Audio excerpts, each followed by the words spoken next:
여러분 안녕하십니까, 꽈짱입니다.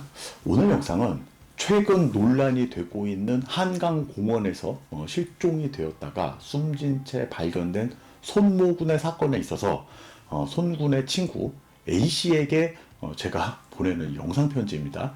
먼저 현재 언론이나 커뮤니티 이런 댓글 등을 보면은 우리 A씨가 유력한 용의자로 지목이 돼서 곤욕을 치르고 있다, 저는 때 그렇게 생각이 들거든요. 우리가 이 시점에서 꼭 한 가지 알아야 되는 게 뭐냐면은 수사기관에서 어떤 증거를 발견해서 우리가 A씨에게 구속영장을 청구하고 또 그 영장이 발부가 된다고 해서 A씨가 꼭 범인이다라는 단정을 지금 지어서는 안 됩니다. 대법원에서 그 형이 확정되기 전까지는 우리는 무죄 추정의 원칙이라는 거 다들 아시죠? 아직 진범으로 확정된 거 아니기 때문에 끝까지 지켜봐야 된다.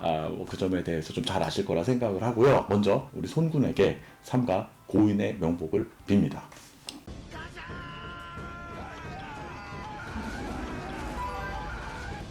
동생, 대충 나이를 보니까 우리 아들뻘 되는 듯한데 제가 그냥 동생이라고 부를게요. 지금 현재 매우 힘든 상황을 보내고 있을 거라 저는 생각이 듭니다. 언론의 기사나 인터넷, 그리고 친구분의 그 아버님의 인터뷰를 봤을 때는 대부분의 사람들이 드는 생각은 자네를 범인으로 몰아간다기보다는 그냥 합리적인 의심을 하는 거다, 합리적인 의심을 할 수도 있는 거다 정도로만 생각을 하기를 바래요. 물론 우리는 그날 그 자리에서 직접 보지 않았기 때문에 수사기관에서 브리핑하는 내용을 전하는 어떤 그런 기사들과 자네 친구 아버님의 그 인터뷰 등을 통해서 이 사건에 대해 우리가 알아가는 과정이기 때문에 이거를 반박할 만한 확실한 증거를 제시하기 전까지는 아마 이런 괴로운 현실들이 자네와 자네 가족들을 매우 힘들게 할 거라는 점 알고 계시고요. 첫 번째, 변호인 선임은 양날의 검과 같다고 생각을 해야 한다. 사실 다른 정황들이야 그럴 수 있다 쳐도 형이 봤을 때는 이거 조금 성급하지 않았나 싶어. 우리 옛말에 이런 말이 있잖아, 도둑이 제발 저린다고. 내가 봤을 때는 자네는 매우 똑똑하고 스마트한 친구이기 때문에 그 짧은 순간에 다양한 어떤 방향성에 대해서 재고를 한 뒤에 자신의 무고함을 밝히기 위해서 이런 선택을 했다라고 볼 수도 있습니다. 형이 한 가지 조언을 해주고 싶은 게 뭐냐면, 자, 이번 사건에 대해서 본인 변호사에게 가급적 사실대로 모든 것을 터놓고 일을 보는 것을 권해요. 물론 우리나라 변호사법에 보면은 비밀유지 의무 조항이라는 게 있기는 있어요. 아시죠 다? 이 조항은 의뢰인과 변호사 간의 정보 비밀 유지를 확실하게 보장을 하지 않는다는 단점이 있기는 해요. 자, 형이 구치소에서 미결 생활을 할 때 이렇게 보면은 이런 부분들 때문인지는 몰라도 자기 사건에 대해서 자기 변호인에게도 거짓말을 하는 사람들이 종종 있어요. 있습니다. 이런 사람들이. 이럴 경우에는 뭐다? 백이면 백, 돈은 돈대로 쓰고 재판에서 박살나는 경우들이 많아요. 이 점 꼭 유념하고 앞으로 잘 대응을 하면 될 것 같고요. 두 번째, 이제 어떻게 될까? 지금부터는 통상 자네가 이런 일에 연루가 될 경우에 앞으로 어떻게 될 것인지 형이 이제 시뮬레이션을 좀 해줄 거예요. 물론 담당 변호사님께서 잘 설명을 해주실 겁니다. 자, 하지만 당사자의 입장에서 겪어야 할 일들에 대해서 형이 간단하게 설명을 좀 해드릴게요. 하나, 무혐의 처분. 자, 말 그대로 모든 수사 결과 본인이 이번 사건과 아무런 연관성이 없어. 일단 경찰 조사가 모두 끝이 나고 사건은 반드시 검찰에 송치가 됩니다. 검찰에서 최종 검토 결과 무혐의로 판단이 된다면 무혐의 처분을 받고 이 사건은 그냥 거기서 끝이 나는 거예요. 현재 자네가 바라는 최상의 시나리오가 바로 이거겠지? 두 번째, 사전 구속영장 청구.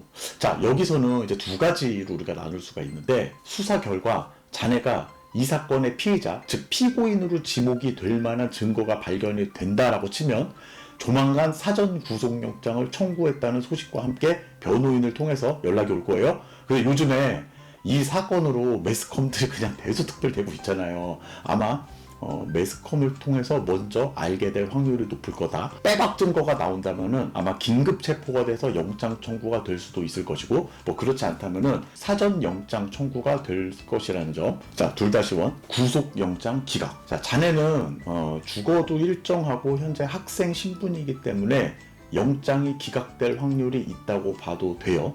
대개 이런 경우에는 다툼의 여지, 즉 수사기관에서 뭔가 어떤 무리한 증거로 자네를 구속 수사를 해야 한다 했을 경우다라고 보면 돼.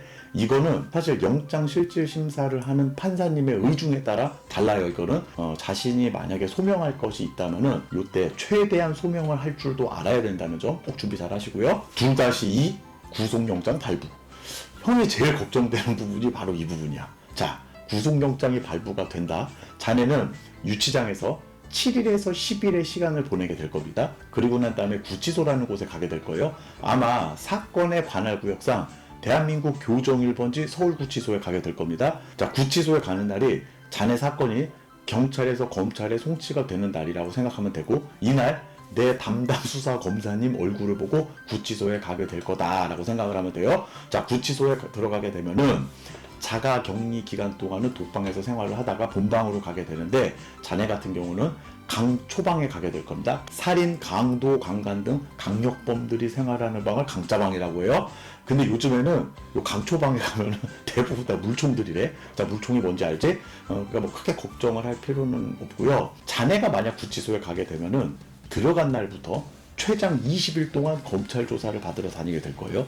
자, 형이 제일 걱정되는 것 중에 하나는 뭐냐면은, 검찰 조사를 받게 될 경우 자네 같은 이런 부인 사건들은 블럭봉을 맞을 확률이 높아 보인다는 점이에요. 요거 뭔지 잘 모르겠으면은 자, 형의 영상 한번 참고하면 되고, 안에서 흔히 이런 말이 있습니다. 이 블럭봉을 2-3번 맞으면은 없는 죄도 실토를 하게 된다. 그 정도로 이 블럭봉은 우리들의 멘탈을 확실하게 박살내는 무서운 수사 기법이라는 점. 본인이 결박하다면은 이에 굴하지 말고 정신 똑바로 차리고 조사에 임하길 바라고, 자, 끝으로 현재 심경이 매우 괴롭고 힘들 겁니다. 그리고 절대 뭐 그렇게 돼서는 안 되겠지만, 만에 하나라도 무죄 주장을 해야 하는 힘겨운 싸움을 본인이 해야 한다면, 자, 이때부터는 정말 생각을 잘해야 돼. 마음도 굳게 먹어야 되고. 왜냐고? 무죄 주장하다가 재판부에 만약에 인정이 안 되잖아. 그때는 형량이 어마어마하게 가중처벌을 받게 될 것이라는 점 꼭 알고 계시면 되고요.